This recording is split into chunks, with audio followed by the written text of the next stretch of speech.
Sveiki, brangūs kanalo žiūrovai. Šitas skaitimas yra skirtas oro ženklam, tai yra dvyniam, svarstykliam ir vandeniam. Skaitimas yra skirtas visiems ir žiūrėsime įvykius, kurie pas jūs ateina ateinančias 30 dienų, o jeigu konkrečiau, tai balandžio mėnesį. Jeigu įsijungėte šitą video ne balandžio mėnesį, nesvarbu, jeigu surado jūs šitas video, tai reiškia žinutės yra skirtos būtent čia ir dabar jums išgirsti. Na ką, o mes nieko nelaukdami pradedame. Pirmiausiai žiūrime, ką jūs atsinešate iš kovo mėnesio. Jūsgi ateinate ne tuščias popieriaus lapas, jūs ateinate su tai, kas dabar vyksta, su tai, ką jūs dabar pragyvenate. Tai žiūrime, ką jūs atsinešate.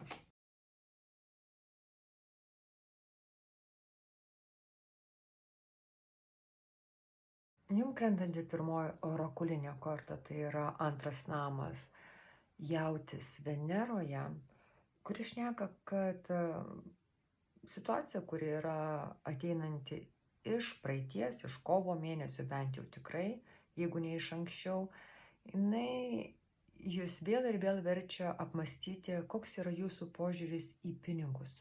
Kaip jūs atsinešate į pinigus, kur jūs juos leidžiate. Ir šalia jums krenta karalienė pentaklių. Va čianais tiesiog šitos kortos yra patvirtinimas, kad tikrai kalba eina apie jūsų materialinius resursus. Gali tai būti jums dabar prioritetas, gali būti jums darbas dabar prioritetas. Nes aš matau, kad šeimos korta eina, ar šeimos gerovė, šeimos laimė eina po kojomis. Taip yra širdyje jūsų, bet visgi jūsų galvoje yra pinigai, kaip užsidirbti, kaip išlaikyti, kaip sutaupyti, kaip praktiškai gyventi. Tęsiasi protinėme lygmenyje, va šitie apmąstymai okupuoja jūsų mintis tai. Kas liečia šitą orakulinę kortą, antrą namą jauti Veneroje, tai sako, jums padėtų, jeigu jūs imtumėtės kaip karalienė pentaklių praktiškų veiksmų, tai yra išsivalyti namus, atsikratyti tuo, kas nereikalinga, atiduoti tai, ko jums daugiau nenaudojote. Tikrai pažiūrėti reikalą labai praktiškai ir tas jums išvalytų mintis, nes dabar matau, kad yra labai pas jūs sausakimša toks minčių srautas, kuris jisai turi nešti rezultatų, bet matote, jisai eina paskui į griūtį. Daugelis iš jūsų privedate save prie tokio vidinio bombos tiksėjimo. Vienu metu paima ir viskas sprogsta. Gali būti konfliktas tarp jūsų ir jūsų žmogaus.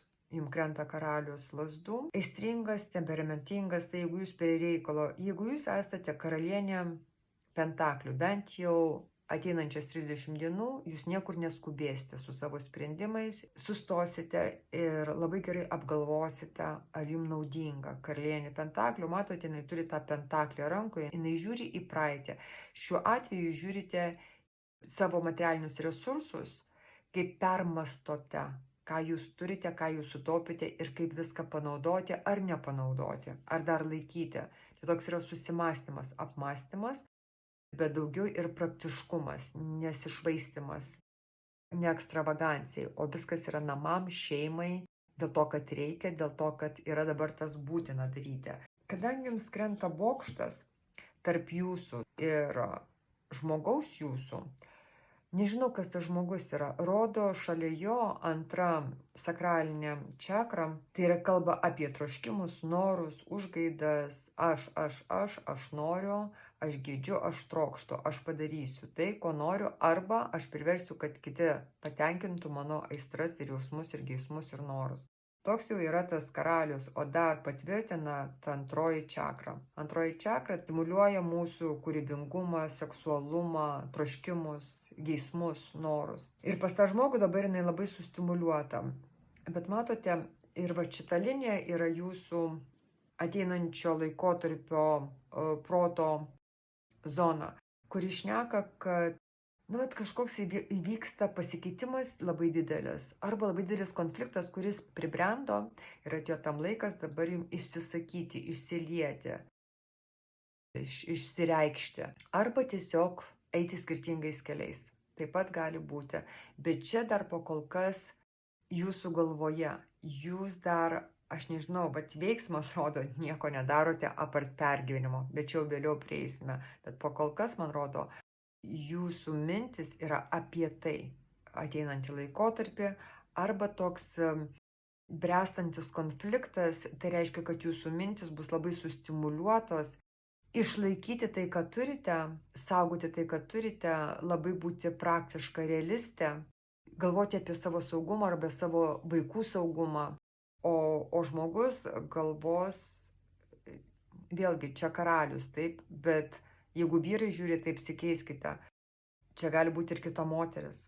Žinote, čia kortos belytės, bet šiuo atveju rodo tą karalių lazdų. Pas daugumą tai bus kaip vyras, ateina jūsų vyras, ar jūsų draugas, ar jūsų netgi darbdavys, nors greičiausiai partneris. Dabar širdėje jūs galvojate, kad situacija yra bevaisė, neturi potencijos ta situacija, jinai vis taip ar kitaip jinai užsibaigs. Kaip nieko nelaukite iš tos situacijos, iš tų santykių. Širdyje pas jūs yra noras išlaikyti tokį optimizmą. Žinote, kad jūs svajojate, gal tik svajojate, kad jūs viską surasite, jūsų noras išsipildys. Ir vat būtent balandžio mėnesį, gal tai surišta su pavasariu, tai bus labai, atrodo, stiprus noras susirasti draugą, susirasti žmogų, arba bent jau išlaikyti tą žmogų, su kuriuo jūs esate, nors gal ir nelabai, jūs arba prisijaukinate tą žmogų, arba prisijaukinate kažkokį tai draugą, kuris iš pat pradžių atrodo keistas, bet tai yra jūsų norų išsipildymas. Iš karto jūs nesuvoksite, kad tai pildosi jūsų noras, jūs turite irgi prisijaukinti tai. Gal jūs svajojate vienaip, o išsipildo kitaip, bet kad išsipildo tai taip, atneša tą džiaugsmą širdyje. Gali būti ir keli norai, nes čia yra pergalės korta, 6 lazdos, na, bet ir su 7 taurėm, tai sako, bent vienas noras tikrai išsipildys, tik tai, kaip jau sakiau, jisai gali būti, ko mažiausiai tikėjotės, arba kai išsipildys, ne to tikėtės, kaip svajojote. Jums reikia priprasti, kad būtent taip išėjo, bet atneša jums širdyje džiaugsmą.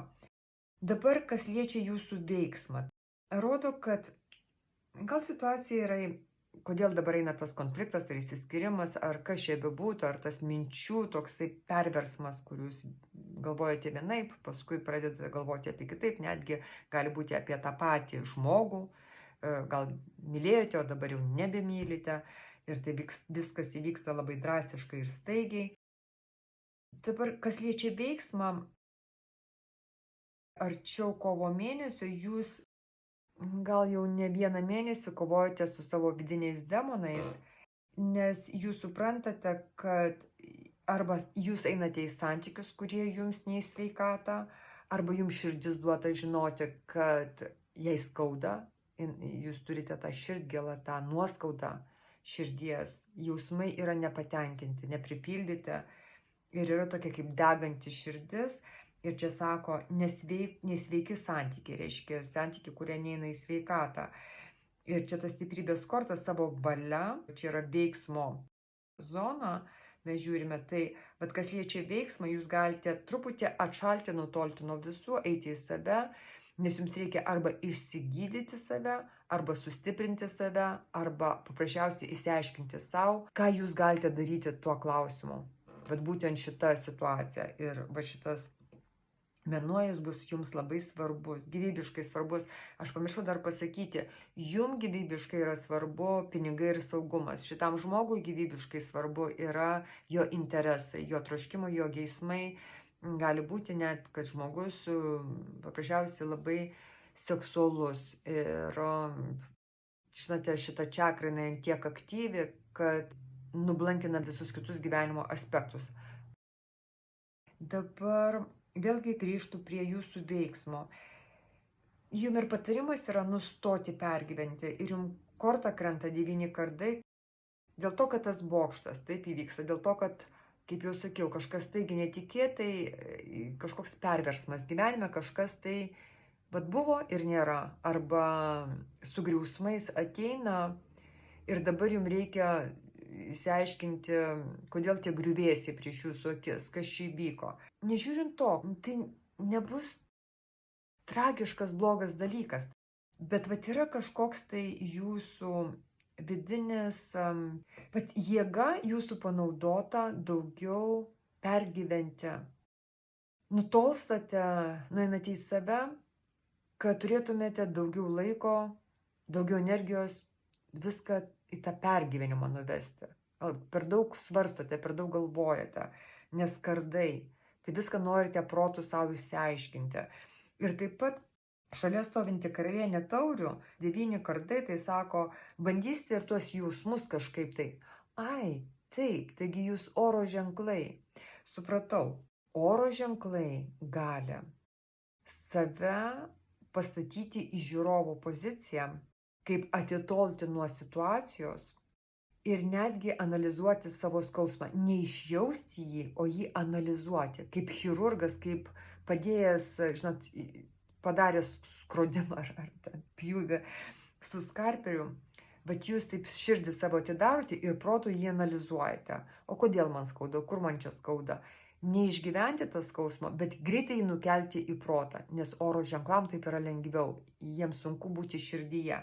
Bet rodo, kad tie pergyvenimai yra širdies pergyvenimai. Ir dėl to, kol jūs neišgyvensite širdimi, dėl ko jūs pergyvenate, tol jūsų protas visą laiką jums duos scenarius, dėl ko pergyventi. Jisai nenurims. Jis niekada nenurims. Jeigu jūs duosite protui galią. Jis visą laiką jūs laikys labai budriu naktį ir neleis protas atsipalaiduoti. Jis neatsipalaiduos. Jisai negali jums duoti atsipalaiduoti, nes jisai dirba viršvalandžius. Nes ten yra jūsų jėga sutelkta. Vat kame reikalas. O į ką jinai turi būti sutelkta? Nes man čia kvailio korta. Kvailio korta. Jums reikia nusinulinti, jums reikia sėdėdama ant skardžio, taip, ant bedugnės krašto. Mergina, jinai žiūri, kaip krenta rožė ir pirštinė. Kame yra nusinulinimas? Jums reikia nusimesti bagažą. tą sunkų bagažą, kurį jūs galvojate, kad jums yra vertingas. Bet jūs atsisukusi resursus. Jautis Veneroje tai yra tiek materialiniai resursai, saugumas, pinigai, kažkam tai yra darbo klausimai. Ir jūs atsisukęs ir galvojate, kad tai ir yra vertė gyvenime, tai ir yra to, ko reikia kiekvienam siekti, kur turi būti visas dėmesys sutelktas, visas jūsų laikas ir energija. Bet korta sako, šiaip tai žmogui reikia labai mažai. Bagažas turi būti labai mažas, ką jūs pasimate iš praeities su savimi. Nes kvailiui jisai turi vėl ir vėl pradėti kelią iš naujo. Ir, mat, pažiūrėkite, aš neveltui pastačiau šitą kvailio kortą tarp 10 taurių ir 7 taurių. Tai yra šeimos korta, jūsų šeiminė laimė ir jūsų norai, kas liečia tą šeiminę laimę. Tai dabar, kad išsipildytų jūsų norai, kad jūs surastumėte tą laimę gyvenime, jums reikia prisijaukinti tą mintį, kad ateina, kai laikas nusinulinti, nereikia laukti to bokšto, nereikia laukti, kol gyvenimas jūs privers pasikeisti, ar gyvenimas jūs privers pakeisti kryptį. Tai balandžio mėnuo, aš sakyčiau, jums labai bus svarbus mėnuo. Jeigu jūs pats laiku susigriebsite ir nusimesite tai, kas nevertinga daugiau su savimi nešioti širdyje, nėra prasmės pergyventi dėl to. Paprasčiausiai nėra prasmės. Jums reikia savo valia, jėgos pastangomis priversti save nueiti savo širdį, išrauti iš tenais tos pergyvenimus savo, tas šaknis, dėl ko jūs pergyvenate. Čia reikia pergyvenimą išrauti iš šaknų. Ir ateiti į tą suvokimą, kad visą laiką yra pradžia nauja gyvenime, jinai duota. Visą laiką jums yra duota energija, užtektinai energijos, kad pradėti kažką tai naujo, pradėti naują kelią, naują gyvenimą, naują save. Ir visą laiką yra žmogus šalia, bent vienas, kuris jūs palaikys, kuris jūs perspės. Galų gale šuo šneka apie jūsų intuiciją prigimtinę. Dabar ta intuicija, jinai jums neklyks, nerėks į ausį, kad nedaryk, neik, nustok. Jinai sušnibždės.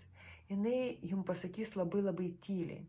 Tai yra širdies balsas, kuris sušnabžda, arba jūs pajuntate sekundės, tai yra momentinis reikalas. Bet jūs turite išgirsti. Tai yra nurimti savyje, kad girdėtumėte savo intuiciją. Jums labai gražios kortos krenta. Labai gražios, mano brangieji. Ir tik tai reikia jums pačiam įgauti pasitikėjimo savimi, įgauti tos stiprybės jėgos, nugalėti pergyvenimus. Ir gali būti pas kainiakurius iš jūsų, kad jūsų partnerio svajonė yra būtent ta karalienė taurių. Bet tai nereiškia kita moteris. Gali tai būti ir jūs pati. Jisai gali jūs matyti per daug praktišką, per daug ekonomišką, per daug viską suskaičiuojančią, kaip buhalterė. Ir dėl to gali būti konfliktai. Bet jo noras yra jūs turėti kaip karalienę taurių. Tai yra mylinčią, jaučiančią, kaprizingą moterį gal, tokia moteriška moterį, kuri pamena visą saugumą, jinai, kaip kvailys, taip, jinai naiviai myli, jinai naiviai ne ta prasme, kad naiviai su jumis blogai elgiasi ir jūs vis viena nieko nežiūrėdama mylite tą žmogų. Moteriškai mylite, tai yra neapsimate atsakomybės žmogų savo pakeisti, ar jį sukontroliuoti, ar, žinote, visą laiką skaičiuoti, kiek jis atneša į namus, ir jeigu jisai mažai, tada jau audros namuose ir dramos namuose. Gal reikia kažkaip tai pasitikėti gyvenimu, savo žmogumi ir situacija, kurios ateina. Nes visą laiką ateina situacija, kur jums sako, ateina tylos momentas, kur ateina tas nusinulinimas, kada mes priimame tai, kas yra ir kas buvo, pasiimama tik tai, kas reikalinga, ir prisiaukiname tuos naujus įvykius, tą naują ateitį, ir leidžiame įeiti tiems naujiems įvykiams. Norėdami, svajodami, mes fokusuojamės į tai, ko mes norime, ir tas materializuojasi, tas ir ateina. Ir tas bus saugiau už tą saugumą sukauptą praeityje. Visgi turėkite omeny, yra infliacija. Yra vertybės, kurios keičiasi. Ir kartais mes užsifiksuojame. Ypatingai dabar kreipiuosi į vandenius, kuris yra fiksuotas ženklas. Tai mano brangieji vandeniai, neužsifiksuokite tai, ką jūs sukaupėte 20 metų atgal, ar ką jūs kaupėte 20 metų atgal. Ir atidavėte savo jėgas, savo gyvenimą tam, kad dabar turėtumėte. Perskaičiuokite, ką jūs turite. Ar tai vis dar tiek jau naudinga, kad laikytis to? O gal yra naujų galimybių? Yra vis laiką naujų galimybių surasti tą kitą saugumą. Įeiti į širdį, pabūti joje. Būti praktiškam yra labai gerai, būti ekonomiškam, ypatingai šiais laikais su tokiamis kainomis, kada yra pasaulinė krizė, yra nuostabu. Bet tai dar ne visas gyvenimas, tai yra tik tai gyvenimo vienas aspektas. Dar yra širdingi reikalai. Gal kažkas iš jūsų truputį paminėte savo šeimą, truputį ignoruojate savo partnerę, ir dėl to pas jį yra noras jūs matyti kitokią. Gal dėl to pas jūs ir yra tokie dideli konfliktai, ar kažkas taip drastiškai keičiasi. Nes gyvenimas jums pats balandžio mėnesį norės parodyti, ar ateinančias tas 30 dienų norės parodyti, kad gali būti ir kitaip. Tikiuosi, kad jūs priimate šitą skaitimą labai pozityviai. Aš norėjau, kad jis būtų pozityvus. Aš tikrai nenorėjau jūsų gąsdinti jokių būdų, nes nėra man dėl ko čia jūsų gąsdinti. Aš nematau, dėl ko aš tai turėčiau daryti. Nėra tų kortų, kurios jūs įspėtų apie nelaimę. Tik tai sako, kad neįsikibkite, nes viskas griūna, viskas keičiasi, ir kas turi pasikeisti, pasikeis. Ir tai bus greičiausiai artimiausių metų. Bet tame pasikeitime yra nauja pradžia. Kvailys, jisai jau čianais yra tam bokšte, taip? Jisai laukia, kol tos bokštas sudegs, mintis jūsų sudegs, jūsų požiūris pasikeis, kad jūs vėl galėtumėte pradėti iš naujo ir vėl eiti į naujas svajones. Ir kaip jau sakiau, iš pradžių gal jūs pati, jums atrodys keistai, kaip jūs čia nesavas. Duokite savo laiko ir kantrybės. Nauja pradžia, jinai visą laiką pradžioje būna nekomfortiška, o paskui jinai pasidaro labai komfortiška. Ir vėl ateina tas bokštas, kuris nugriauna dabartį ir vėl reikia kurti iš naujo. Tai yra fortūnos ratas, sukasi, gyvenimo ratas, jisai sukasi. Atkreipkite dėmesį į patarimą. Tas, kas jums kenkia, tai labiausiai jums kenkia santykis pačia su savimi, nes jūs per daug pergyvenate. Mano brangieji oro ženklai. Oras yra šiuo atveju truputį nepravėdintas, per daug sukoncentruotas į protą. Ir tai nenuostabu, jūs oro ženklai. Proto aktyvumas yra aukščiausias, viskas tvarkoje, bet išeikite į gamtą. Leiskite įkvėpti savo gryno oro. Šita korta sako, įsivedinkite namus, susitvarkykite namus, išmeskite nereikalingus daiktus, pažiūrėkite. Nes tai, ką mes laikome rankoje, vat matote, čia ranka kyla iš pinigų, iš saugumo, iš santaupų, iš materialinės gerovės, iš atlyginimo. Bet iš to turi išeiti geras vaisius. Negali užsistovėti nei oras, nei materija. Kaip žemė turi įgauti oro.